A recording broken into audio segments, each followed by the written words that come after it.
What is going on, everybody? Welcome to Dudes Who Bet Daily, April 21st, 2023. We're back at it here, talking more playoff hockey, playoff basketball. Papa Dude, the Warriors, they showed up. They did. Yeah, they answered the bell last. Well, Curry did, for sure. He was unbelievable last night. So, great win for the Warriors. Before we jump into today's games, quick around the horn. Who's winning the series, Kings or Warriors? Papa Dude. Kings. Magic. Kings. Aaron. Warriors. Yeah, give me that Warriors, baby. I agree. I think the Warriors still got a good shot. It's going back 2-2. We'll see what happens when we get back to Sacramento. Before we talk about that, let's jump into today's games. We'll start out with Boston laying 5, headed in to take on Atlanta. Total sitting in this one at 229. Boston clearly the better team. Are they going to be able to cover on the road, Aaron? Yes. I kind of think they're going to sweep this series. I mean, if you're going to see a Hawks win, it's probably going to be tonight. I don't think so. I think the Celtics get it done. I think the Hawks are just way overmatched, and you kind of said it yesterday.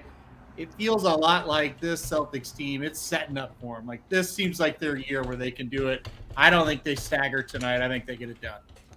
I've got a big Celtics minus 2.5 games in this series, so I would love to win Game 3 here. So we just have to win one of Game 4 or Game 5. This game to me is a perfect setup. I'm going to bet the Celtics minus 5 for the game because I think they're the better team. But this is also the perfect setup where if you're watching this and Atlanta gets up early, great spot to bet the Celtics in game, either first half or full game. Last night, the 76ers are down 19-11. Could have caught 4.5 with them in the first half or plus a 1.5 for the game. Either of those easily ends up cashing. I love these in-game bets in game 3 of the series when the better team is on the road, especially in the NBA here, Papa Dude. What do you think about this one?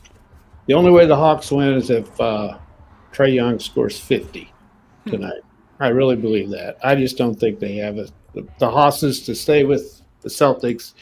I think the Celtics sweep them. I don't think they have any trouble. I like hearing that. Magic, give us some stats. I mean, if Trae Young scores 50, that means he shot like 200 times. His shooting percentage is abysmal. So I don't think they win even if he scores 50 because that means he's the only one shooting the damn ball, and there's a lot of missed shots happening there. Lots of overrated chance the other night at Boston. Colson agrees. He came in just to say that. Yeah, I know. It's abysmal, buddy. It's just terrible shooting for Trae Young. Yeah. Give me the Celtics big. Let's go to the other matchup where the road team laying a couple points here. The Nuggets, -2, taking on the T-Wolves. Total sitting at 222.5 in this spot. The Nuggets dominated the first half of Game 2. And then it seemed like the Timberwolves figured something out in the third quarter, put up 40 points, managed the game a little bit better. The Nuggets pull away anyway in the fourth. Papa Dude, was the third quarter a fluke? Are the T-Wolves going to make this a series, or are the Nuggets just going to roll them? Well, this was my best bet, and I changed my mind. If the T-Wolves are going to win, it's tonight. And I don't trust Denver on the road. And that's why I went ahead and took it down. I said, no, I'm not going to do that. I don't know. The Nuggets are better. They're much better. They should win. I just have a feeling tonight they may get beat. I think the series is going to go 4-1. I think the T-Wolves are going to win a game, and I think it might be tonight. So that's why I didn't take Denver. This is another one that seems like it's very likely to be that gentleman's sweep where the T-Wolves get one of the two games. It's a question of which can they win at home if they are able to win either. This is another one where I'm not going to bet this one pre-flop. I did bet the Celtics minus the 5. I'm going to wait for in-game here, and if the Nuggets get down and I can catch points in the first half or full game, that's how I'm going to try and play this puppy. Magic, what are you doing? I think you were right about the T-Wolves. I think this is the spot to try and get them to win. The 6 games, if you include the 2 playoff games, 4 regular season games, the home team won all 6 of the games this year, including Minnesota, both times at home. And it wasn't close, right? They won by 30 points back in February. They won by 13 back in January. So they can win when they're at home. They're just both of these teams. You can even look at their win-loss records. Neither of these teams are good on the road. Denver's stellar at home. This is the time to try and catch the T-Wolves. Aaron, what do you got? I don't care about this series, to be completely honest. It is so boring. Listen, I'm with, I don't remember who said it in the chat. I think it's Kevin B. I haven't watched a second of the series. I'm not going to lie to the people here. That being said, give me tonight. Give you who tonight?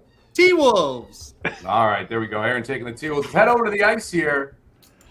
eventually. There it goes. Hurricanes headed in to take on the Islanders, minus 120. Total sitting at 5 here. Hurricanes go up 2-0 at home. Both games 1-goal games, a 4-3 overtime win on a pretty weak goal there in overtime. Lost another offensive player as well. So the Hurricanes starting to get beat up here. Aaron, I'll go to you. Who do you like first? This points towards the Islanders tonight, right? It's been a very tight series. Both games could have went either way. A bounce here, a bounce there. I believe we said that. We said that on the show the other day. I said, look, when you're in games like this, a bounce here or there, that's going to be the determining factor. So everything does kind of point toward the Islanders today. That's why I'm going with Carolina. They win. They go up 3-0 tonight. Bad pick. Magic, tell us why it's wrong. Well, I mean, the Islanders' last game was the first time in their entire franchise history they didn't have a power play. Can I bet like over 2.5 fights during this game? These teams are going to be pissed off at each other because who was it? Teravainen was the latest one to get injured at that stupid tomahawk chop that somehow didn't get called. He's out. Carolina's hurting. They've got a bunch of injuries that they're trying to deal with. And the fact that, New York was just so bad and didn't get a power play, you give them a power play chance, kind of even things out a little bit on the special teams. I'm going to go with the Islanders here. It's kind of the same thing. I think that they can get the job done tonight. Papa Dude? I'm going to go with Aaron. I'm not going to take the Islanders unless they are underdogs, and they're not. So I'm going to go with the Hurricanes as the underdog tonight in this series. I just think that's the way to bet it. I'm not confident enough to bet the Islanders as the favorite. Well, I am. Best bet. Islanders, minus 120. They're getting the job done tonight. Oh, no, another loss. Carolina was lucky to win both of those games. Both of them. And now they're out without Teravainen, no Svechnikov. The Islanders just need to put 3 on the board, and this sucker is over. They're going to play well at home. Give me the Islanders minus 120 tonight for the best bet. All right, let's head out to the Western Conference here. The Stars, I was surprised, are the favorites. Minus 115, taking on the Wild here. Total sitting at 5.5. This one screams first period under, Aaron.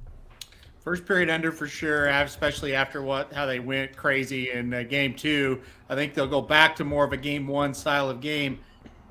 I hate these games tonight in the NHL. I took the Wild here, but it's another one. It's really just a tight game. I'm not going to be shocked if it goes either way. This is a wild and nasty series, right? These two teams. I didn't know they had bad blood, and maybe they didn't before they matched up. But holy shit, it's getting bad. The Goons were out again in game 2. I think this is going to be a hell of a game. Give me the Wild tonight. It's a toss-up. Just watch it and have fun. That's what I'm going to do. Yeah, this is going to be a blast. Like I said, I'm on the first period under here. This just seems like it's going to be a slow start to the game. The Wild don't love to score. One of the better first period home team unders during the regular season. Ottinger and net for the Stars. All of that to me plays out toward a first period under here. If I had to bet the game, I'd probably bet the Stars, but I'm not going to because I think it's going to be just a random bounce game is going to just how this one feels. Magic, where are you going? You called it. There's lots of random happening. I mean, like when Fleury gave up 7 goals the other night, there was a shorthanded breakaway, 2 power play goals. Like it's not his fault that they got rocked so hard. They are going to be without Pavelski. The Stars are. He sounds like he didn't travel to Minnesota. He's still in concussion protocol. I'm going to lean towards Dallas. If they end up announcing that Fleury's starting, I think the market's going to overreact and go heavily on Dallas. I think that's when you try and catch Minnesota, maybe with like a puck line or something like that. I think Minnesota is better than what the overreaction to that would be. But do you guys know who's in net? I don't know if it's going to be him or Gustafsson. I believe it's Gustafsson, but I have not officially heard. If they start Fleury, they're tanking for some reason. Papa Dude, what do you got here? I'm going the Wild tonight. I'm going to side with Aaron on this too. I think they're at home. This is game 3. This is a swing game. I think they get them tonight. So I'm going to go the Wild, and I'm going to pick Dallas in game 4. All right, let's head over to the Western Conference's other matchup here, the game I am most excited to watch. The Oilers, minus 155 on the road, taking on the Kings. Total sitting at 6.5 here. Papa Dude, we'll start with you in this one. What do you expect tonight from this game? Everybody is picking Edmonton, and I don't really know why. Because it's a pretty even series, really, and the Kings are at home. I'm not going to bet the Oilers at minus 155. I'll take a little piece on the Kings tonight. Everybody is thinking that McDavid is going to, get 2 or 3 goals tonight. That's not the way playoff hockey works. and he's been effective, but he hasn't scored. I just think the Kings have got a good shot. I really do to win. This is a big, big game, swing game. I think whoever wins this is going to win the series. I really do. So I'll take a piece of the Kings. Money line, I'll go ahead. Yeah, you can't bet against the Oilers, but if you want to throw a few dollars on it, I don't think it's risky to throw a few on the Kings. Don't bet the mortgage, but a little bit on the Kings is pretty reasonable. I think they're at home. We'll find out where Pop Dude expects you to bet the mortgage a little bit later here. This is going to be a fun game. I mean, this is just one of those games where we had the Oilers get out to 2-0 leads, 3-1 in the game one as well. Both of those ended up tied. The Oilers responded in game two, able to get the victory. It'll be interesting to see how they handle this road crowd. LA gets a ton of slack for their sports crowds, and they should for the Dodgers crowd, who show up late and leave early. The Kings playoff crowd is not a bad crowd. It is a phenomenal crowd. That building gets rocking for playoff games. Shockingly, if you're good in LA at hockey, people care in LA. They actually love the Kings in this town. That building's going to be going nuts. I lean toward the over here just because it feels like the Oilers are going to be able to score, and it's whether or not the Kings can get a couple as well. I mean, this is one where I'm just going to grab a beer and enjoy the game. Aaron, what are you doing here? Gonna be a good game. It's been a fun series so far. Give me the Oilers. Come on. Get the Kings out of here. Kidding me. Oilers are going to win this game tonight. Give me the Oilers. It's been straight disrespect for the Kings for a while from Aaron, so I'm not shocked by that. All right, Magic, you got your best bet coming from this game. Tell us about it. I do. Leon Draisaitl, and I saw Kevin mentioned it in the chat. Leon Draisaitl, 8 points so far in 2 games, and I saw over 1.5 was getting plus 120. I was like, huh? Okay, you want to give me free money? That's fine. I'll take free money any day. I think the over might be the way to go from a game perspective. I think Connor McDavid finally gets it together. He only had 1 assist through the first 2 games. He's the best player in the world, and it's not close for second, except Leon Draisaitl is going, well, I think I'm pretty good right now. What's great for Edmonton is that you have that guy that will step up and fill the void when Connor McDavid is slumping or they're double teaming him, whatever the case is. Korpisalo's allowed 3 goals in both games so far this series for the Kings. Stuart Skinner is very hot and cold. He's been pretty hot recently. I know he allowed 4 in that overtime loss 2 games ago, but I definitely think this is going to be an offensive barrage, and that you're right. Staples, I refuse to call it whatever the hell it's called now. Staples will be rocking tonight. I think there'll be a lot of goals scored on both sides. This one, forget Stars and Wild will be boring-ass hockey unless you're a fan of those 2 teams. Carolina and New York, you watch that because a bunch of fights will probably break out. This one, this is where all the scoring is going to happen. It's going to be a great game tonight. Yeah, it's going to be fun to watch this one. Nice to have it as the nightcap, so you're able to check it out. We're not going to talk about Bruins-Panthers, because I don't even know who's going to play for the Bruins right now. I don't know if you guys have seen this. They've got a bug going around the team. We're not sure who's going to start in goal. There's a bunch of issues from a health perspective for the Bruins here. So we're going to go ahead and skip that one. But we are going to talk about the biggest pool of the day. And it starts out in Keeneland race number 5. It kicks off the pick 6, $869,000 in the carryover pool. Expected to get between the $4 and the $5 million mark. And really what everybody wants to know, Papa Dude, is the hat back? You better believe it. I'm just waiting. You pick these races. You pick these races, and this one's another one perfect for the hat. All right, we got a 5.5 furlong turf sprint here. Aaron, we'll kick it off with you. Tough race to kick off the pick 6. Who are you going with? Yeah, this is not the easiest way to kick this thing off. There's no doubt about it. Going to be a very tough race here today. I'm going to go with the number 3 horse to kick it off here. You're getting third start in the United States. You're getting some class relief finally. 2 straight races once this horse came over from Europe and, ran in a turf sprint at Saratoga, got second, beaten 3 lengths. We got beat by Big Invasion. Really nice horse. Last time out in the Woodford there at Keeneland. Was well defeated, but a very tough field once again. I think we get a better field here. We're drawn inside. Just go to the lead, try to take him gate to wire. Give me the number 3 in the spot today. I thought the 3 was really interesting. One of my 2 must-uses. I have the 3 on top, so I'm going to agree with you. And one of the main reasons is Big Invasion. Also shows up in the running lines of the 7 horse here, High Front, who I think is awfully interesting for Jonathan Thomas as well. Cutting back in distance a little bit should help out High Front, but going to be coming from off the pace, something you haven't seen a horse effectively do, going 5.5 at Keeneland right now over this turf course. So I'll agree. I'm going to take the 3 as well, but I think the 7 is awfully dangerous. Magic, we've got a D'Amato horse. He's yet to lose at Keeneland. Your boy's on him. You going to take the 4 or are you going somewhere else? Yeah, I'm not taking the 4. I agree. I think Gregory's Pride might be too far back. The pace is going to set up for him, I think, to hit the board, but I'm just worried he's going to be a little too far back in this field. I went with the 7. I went with high front. Saya is going to be hopping back aboard. Had that really nice debut win with Saya's aboard at the start of 2022. We haven't seen this horse since May, but I don't really have many concerns for this horse showing up here. Saya's riding for Thomas is a great angle. Don't love the price, but it's fine. Whatever. We don't need to talk about the morning lines at Keeneland. I think that the interturf allowance 2 back at Belmont, where he just missed a yes and yes, I thought that was a good example of what this horse can do, and he was a nice, a decent fourth to Big Invasion in that stakes race at Belmont.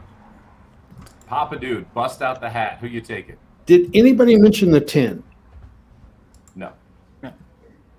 Oh, I kind of like the 10. That's in the hat. So, the moment we've all been waiting for. Here we go. By the way, I'm going to Oakland tomorrow, taking the hat. We'll see how Sandy and I do pulling some of these out of the hat tomorrow at Oakland. Lots of maiden races tomorrow. I don't like those. You're going to have Sandy live video throw up on Twitter before each race. I need to. All right, here we go. Oh, what's in there? There's 3 of them in there. What's it going to be? Here we go. I hope it's the 10. Nope. It's the 4.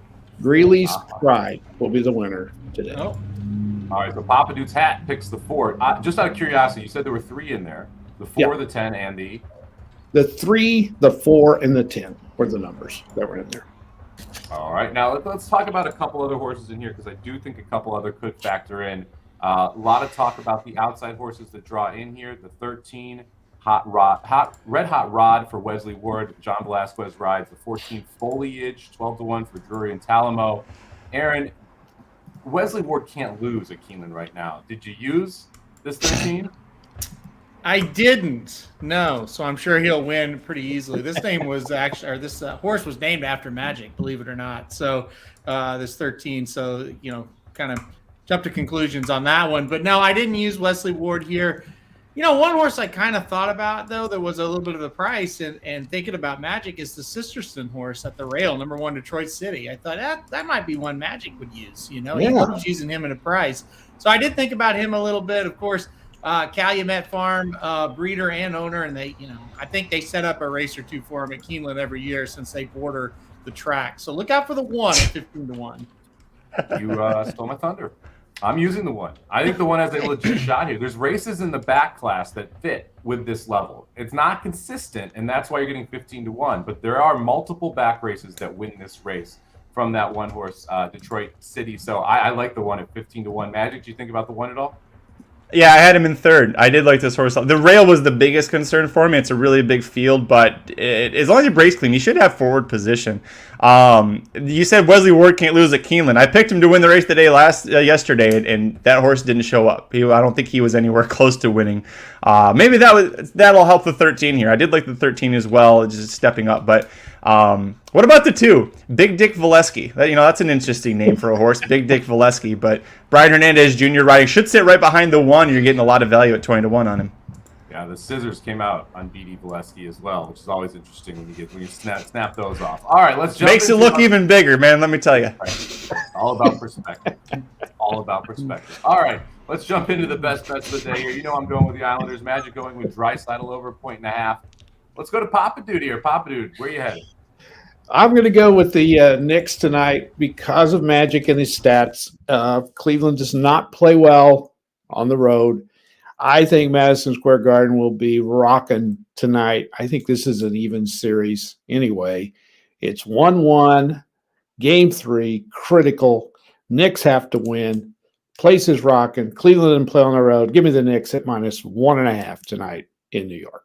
I love that Papa Dude and I are just against each other. He hates my best bet. I hate his. Not so fast, my friend. Give me the Cavs plus the 1.5. Aaron, do you have any thoughts on this one? I took the Knicks, but it's a toss-up. I mean, this series is kind of it's an entertaining one, but it's kind of a weird one. I don't think either one of them are that good, and so I think that's why you're getting these kind of mishmash games is what I would call them. But I don't hate it. I went with the Knicks. I don't hate the bet. I think he's got a shot there. Well, you know what? I'm 11-0 on the money line in the NBA this week. There you go. Too bad you're laying the 1.5. I know, so I'm gonna. I know that's true, but it's only a 1.5. You So do lose. I'm due to lose. I said to myself, "Why aren't you betting the NBA? You haven't missed one." So that's where I went today. All right, Aaron, best bet. Probably a likely single on a lot of people's tickets here in this Pick 6 carryover. Tell us about the 8th race here at Keeneland. Yeah, look, I think you're probably right. It's going to be interesting how people play this 8th and 9th race. The 9th race obviously has a potential single in Interstate Daydream, but I like this horse, number 2, Fastest Flight here in the 8th, and that's who I'm going to make the best bet. I think we're going to get a much better price on the 2 than we are in the 4 in the next leg, so that's why I went with this one. Look, this horse, ran fantastic at this level at Gulfstream Park, 2 races back. Went on to go to the Honey Fox last time out. That was a pretty darn tough race, right? And she only got beat by 1.25 lengths. Today, I think she gets a much better pace setup than what she got in that race. She didn't get her ideal trip in that race as well. So I think the 2 from the inside outbreaks the 1, goes to the front, and tries to take him gate to wire with Irad back aboard. So give me the number 2 Fastest Flight today is my best bet. Yeah, we talked quite a bit about the Honey Fox when talking about White Frost last weekend in the Jenny Wiley. That was a gate to wire winner. They went ridiculously fast in the final 6 furlongs or final half mile of that race. To be able to close any ground is good. Faith and Humanity, White Frost, Princess Theorem, all very good horses as well. I have Fastest Flight on top. I was a little interested in the 2 prices here, the 4 Justify My Love and the 6 Bipartisanship. Did you look at either of those? Yeah, I definitely think those are 2 horses that got a shot here.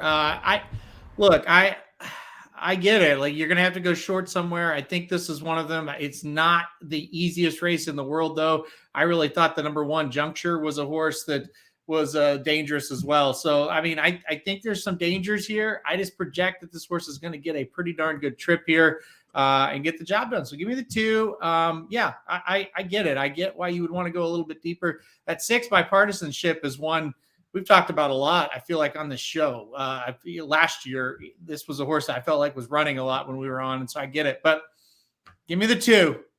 No worries. Yeah, don't sleep on that RG Frankiel effort as well. Grade 3. Queen Goddess came back to win one of the I think it was the Philly Mare Pegasus Turf, and Quattrell has been a phenomenal horse out there in California once she stretched out to go longer too. All right, that's going to be it for us here today. We'll go over the best bets and then sign this puppy off. Aaron taking Keeneland race number 8, horse number 2, Fastest Flight, 2-1 on the morning line. Give me the Islanders -120. Papadou taking the Knicks -1.5, and Magic taking over 1.5 for Draisaitl +120. Shitty day yesterday, 0-4, trying to bounce back today, up $90 for the year. Thank you very much for joining us. Magic, you doing a live stream for Keeneland today?